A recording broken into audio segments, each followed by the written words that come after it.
1 to double ಆಗುತ್ತಾ LPG gas ಬೆಲೆ? ಇನ್ನು 3 ವರ್ಷ ಹೀಗೆ ಇರುತ್ತಂತೆ ಪರಿಸ್ಥಿತಿ. ನಮಸ್ಕಾರ ವೀಕ್ಷಕರೇ, ಇನ್ನೇನು ಯುದ್ಧ ಬಹಳ ದಿನ ನಡೆಯಲ್ಲ, ಇವತ್ತಲ್ಲ ನಾಳೆ ನಿಲ್ಲುತ್ತೆ, ಎಲ್ಲವೂ ಸಹಜ ಸ್ಥಿತಿಗೆ ಮರಳುತ್ತೆ, ಗ್ಯಾಸ್ ಪರದಾಟ ಇರಲ್ಲ, ಎಲ್ಲವೂ ಮೊದಲಿನಂತೆ ಆಗುತ್ತೆ ಅಂತ ಜನ ಅಂದುಕೊಳ್ತಿದ್ದಾರೆ. ಆದ್ರೆ ಗ್ಯಾಸ್ ಕತೆ ಇಷ್ಟಕ್ಕೆ ಮುಗಿಯಲ್ಲ, ಇನ್ನೂ ಭೀಕರವಾಗಿರುತ್ತೆ ಎಂಬ ಸ್ಫೋಟಕ ಮಾಹಿತಿ ಈಗ ಹೊರಬಿದ್ದಿದೆ.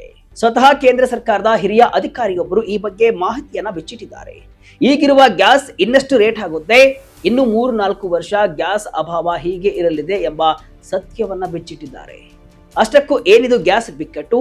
ಯುದ್ಧ ಮುಗಿದ್ರೂ ಗ್ಯಾಸ್ ಅಭಾವ ತಪ್ಪಲ್ಲ ಯಾಕೆ? ಇನ್ನು 15 ದಿನ ಮಾತ್ರ ಗ್ಯಾಸ್ ಸಿಗುತ್ತಾ? 1 to ಡಬಲ್ ಆಗುತ್ತಾ ಗ್ಯಾಸ್ ಬೆಲೆ? ಸಂಪೂರ್ಣ ಮಾಹಿತಿ ಇಲ್ಲಿದೆ. ನಾನು ಶಿವಮೂರ್ತಿ ಸರ್ವಾ.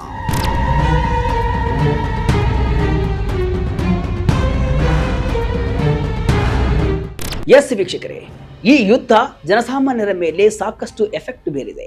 ಗ್ಯಾಸ್ ಸಿಗ್ತಿಲ್ಲ, ಬುಕ್ ಮಾಡಿದ್ರೆ 20 ರಿಂದ 25 ದಿನ ಕಾಯಬೇಕು, ಹೊಸ ಕನೆಕ್ಷನ್ ಅಂತೂ ಕೊಡ್ತಾನೆ ಇಲ್ಲ. ಇದು ಇವತ್ತಿನ ಕತೆ. ಇದೇ ರೀತಿ ಮುಂದಿನ 4-5 ವರ್ಷ ಮುಂದುವರೆದ್ರೆ ಸಾಮಾನ್ಯ ಜನರ ಕತೆ ಏನಾಗಬೇಡ ಹೇಳಿ. ಪಶ್ಚಿಮ ಏಷ್ಯಾದಲ್ಲಿ ಅಂದ್ರೆ ಸೌದಿ ಅರೇಬಿಯಾ, UAE ಮತ್ತು ಕತಾರ್ನಂತಹ ದೇಶಗಳಲ್ಲಿ ಗ್ಯಾಸ್ ಉತ್ಪಾದನೆ ಕುಸಿದಿದೆ. ಇದಕ್ಕೆ ಕಾರಣ ಅಲ್ಲಿ ನಡೆಯುತ್ತಿರುವಂತಹ ಯುದ್ಧ ಮತ್ತು ದಾಳಿಗಳು. ಇದು ನಿಮಗೆ ಗೊತ್ತಿರುವಂತಹ ವಿಷಯ. ಅಲ್ಲಿನ ಉತ್ಪಾದನಾ ಕೇಂದ್ರಗಳು ತಾತ್ಕಾಲಿಕವಾಗಿ ನಿಂತಿವೆಯಾ ಅಥವಾ ಅಲ್ಲಿನ ಗ್ಯಾಸ್ ಬಾವಿಗಳು ಶಾಶ್ವತವಾಗಿ ಹಾನಿಗೆ ಒಳಗಾಗಿವೆಯಾ ಅನ್ನೋದು ಕೂಡ ಇನ್ನೂ ಯಾರಿಗೂ ತಿಳಿದಿಲ್ಲ. ಅಧಿಕಾರಿಗಳು ಹೇಳುವ ಪ್ರಕಾರ ಗ್ಯಾಸ್ ಪೂರೈಕೆದಾರರೇ ನಮಗೆ ಹೇಳ್ತಿದ್ದಾರೆ, ಈ ವ್ಯವಸ್ಥೆ ಮೊದಲಿನ ಸ್ಥಿತಿಗೆ ಬರಲು ಕನಿಷ್ಠ 3 ರಿಂದ 4 ವರ್ಷ ಬೇಕು ಅಂತ. ಅಂದ್ರೆ ಮುಂದಿನ ಕೆಲವು ವರ್ಷಗಳ ಕಾಲ ಭಾರತವು ಗ್ಯಾಸ್ಗಾಗಿ ಪರದಾಡಬೇಕಾದಂತಹ ಪರಿಸ್ಥಿತಿ ಬರಬಹುದು ಅಥವಾ ದುಬಾರಿ ಬೆಲೆ ತೆರಬೇಕಾಗಬಹುದು ಅಂತ ಹೇಳಿದ್ದಾರೆ. ಹಾರ್ಮುಜ್ ಜಲಸಂಧಿ ಬಂದ್, ಶುರುವಾಯಿತು ಗ್ಯಾಸ್ ಅಭಾವ. ಭಾರತಕ್ಕೆ ಬರುವ ಗ್ಯಾಸ್ನಲ್ಲಿ ಸಿಂಹ ಪಾಲು ಬರುವುದು ಗಲ್ಫ್ ದೇಶಗಳಿಂದ. ಈ ಹಡಗುಗಳು ಬರುವಂತಹ ದಾರಿ ಯಾವುದು ಗೊತ್ತಾ? ಅದು ಹಾರ್ಮುಜ್ ಜಲಸಂಧಿ. ಇದು ಇರಾನ್ ಸಮೀಪವಿರುವಂತಹ ಒಂದು ಕಿರಿದಾದ ಸಮುದ್ರ ಮಾರ್ಗ. ಈಗ ಇರಾನ್ ಮತ್ತು ಇಸ್ರೇಲ್ ನಡುವಿನ ಸಂಘರ್ಷದಿಂದಾಗಿ ಈ ದಾರಿ ಅಕ್ಷರಶಃ ರಣಾಂಗವಾಗಿದೆ. ಅಮೆರಿಕ ಮತ್ತು ಇಸ್ರೇಲಿನ ಮಿಲಿಟರಿ ಕಾರ್ಯಾಚರಣೆಗೆ ಪ್ರತಿಯಾಗಿ ಇರಾನ್ ಈ ಮಾರ್ಗದಲ್ಲಿ ಹಡಗುಗಳ ಸಂಚಾರಕ್ಕೆ ಅಡ್ಡಿಪಡಿಸ್ತಾ ಇದೆ. ಯುದ್ಧ ಶುರುವಾಗುವ ಮುನ್ನ ಭಾರತಕ್ಕೆ ಬೇಕಾದ 90% LPG ಇದೇ ದಾರಿಯಲ್ಲಿ ಬರ್ತಾ ಇತ್ತು. ಆದ್ರೆ ಈಗ ಅದು 55% ಇಳಿಕೆಯಾಗಿದೆ. ಅಂದ್ರೆ ಪೂರೈಕೆಯಲ್ಲಿ ಭಾರಿ ಕುಸಿತವನ್ನ ಕಂಡಿದೆ. ದಾರಿ ಬದಲಿಸಿ ಬೇರೆ ಕಡೆಯಿಂದ ಗ್ಯಾಸ್ ತರಬೇಕು ಅಂದ್ರೆ ಖರ್ಚು ಮತ್ತು ಸಮಯ ಎರಡೂ ಕೂಡ ಜಾಸ್ತಿ ಆಗುತ್ತೆ. ಕೇವಲ 15 ದಿನ ಅಷ್ಟೇ ಸ್ಟಾಕ್ ಇದೆಯಾ?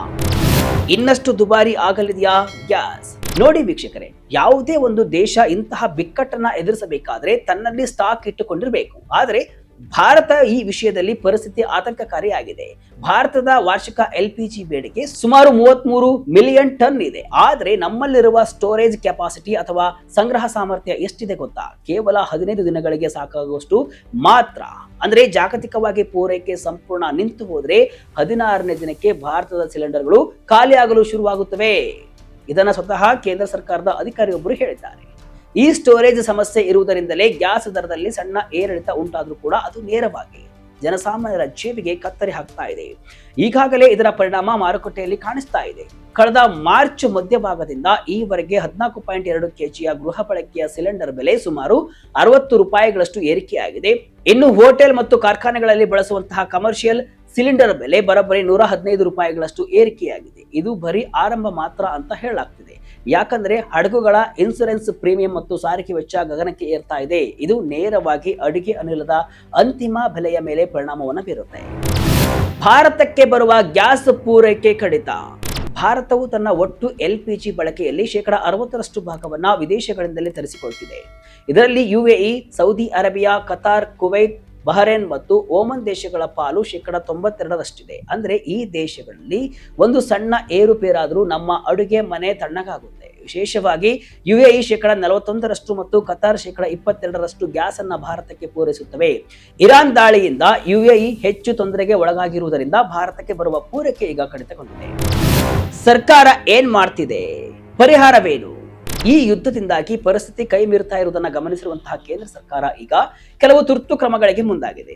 ಮೂಲಗಳ ವೈವಿಧ್ಯೀಕರಣ ಅಂದ್ರೆ ಬರೀ ಗಲ್ಫ್ ದೇಶಗಳ ಮೇಲೆ ಅವಲಂಬಿತವಾಗದೆ ಬೇರೆ ದೇಶಗಳಿಂದ ಗ್ಯಾಸ್ ತರಲು ಮಾತುಕತೆಯನ್ನ ನಡೆಸಲಾಗ್ತಾ ಇದೆ.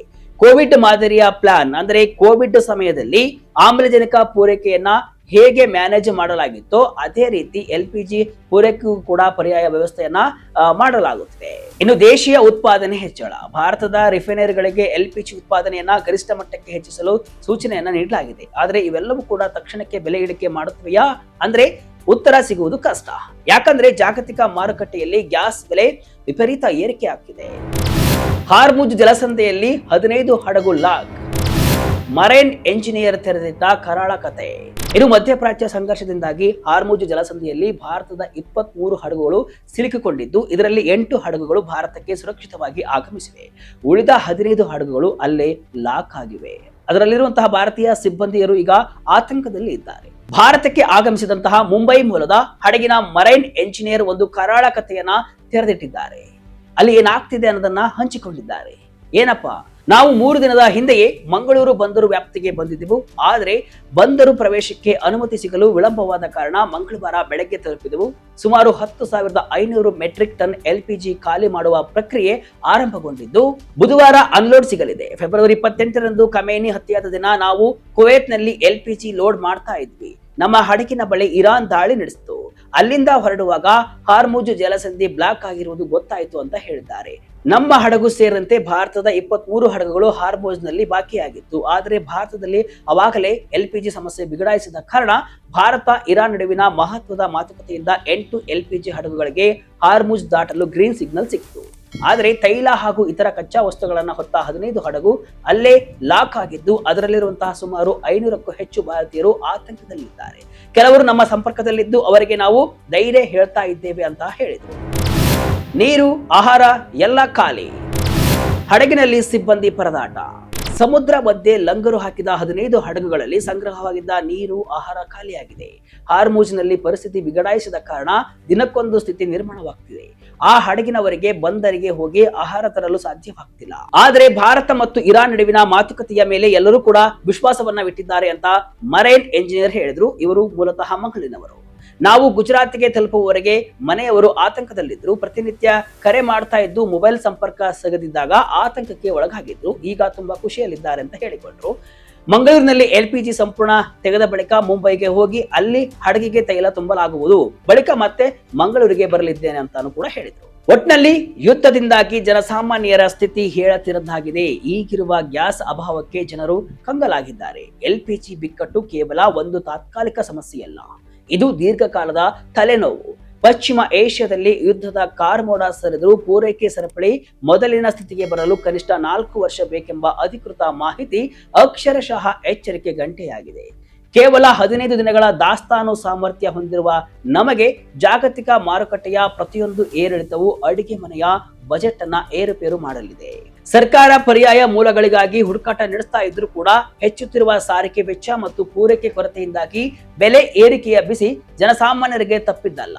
ಅಗ್ಗದ ದರದಲ್ಲಿ ಗ್ಯಾಸ್ ಸಿಗುತ್ತೆ ಅಂತ ಕಾಯ್ತಾ ಇದ್ದವರಿಗೆ ಸದ್ಯಕ್ಕಂತೂ ಬಿಗ್ ಶಾಕ್ ಕಾದಿದೆ. ಮುಂದಿನ ಕೆಲವು ವರ್ಷಗಳ ಕಾಲ ನಾವು ಅಡಿಗೆ ಅನಿಲವನ್ನ ಅತ್ಯಂತ ಮಿತವಾಗಿ ಮತ್ತು ಜಾಗರೂಕತೆಯಿಂದ ಬಳಸಬೇಕಾದ ಅನಿವಾರ್ಯತೆ ಎದುರಾಗಿದೆ.